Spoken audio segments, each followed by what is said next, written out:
কিছু চ্যালেঞ্জ থাকলেও ফেব্রুয়ারিতে নির্বাচন আয়োজনে কমিশন প্রস্তুত বলে জানিয়েছেন প্রধান নির্বাচন কমিশনার এএমএম নাসির উদ্দিন।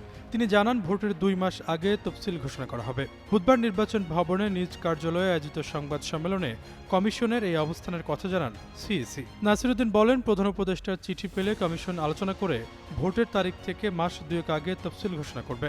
আমরা আশা করি দ্রুত চিঠি পেয়ে যাব, না পেলেও আমরা আগে থেকে প্রস্তুতি নিচ্ছি। ফেব্রুয়ারিতে নির্বাচনের নানা ধরনের চ্যালেঞ্জ থাকলেও আমাদের প্রস্তুতি এগিয়ে যাচ্ছে। আমরা ভোটের মাঠে লেভেল প্লেয়িং করার কাজ করছি, তবে কোনো রাজনৈতিক দল যেন ফাউল করার নিয়ত করে খেলতে না নামে। সিইসি আরও বলেন, আসন্ন নির্বাচনে এআই এর অপব্যবহার রোধ করা চ্যালেঞ্জ হবে।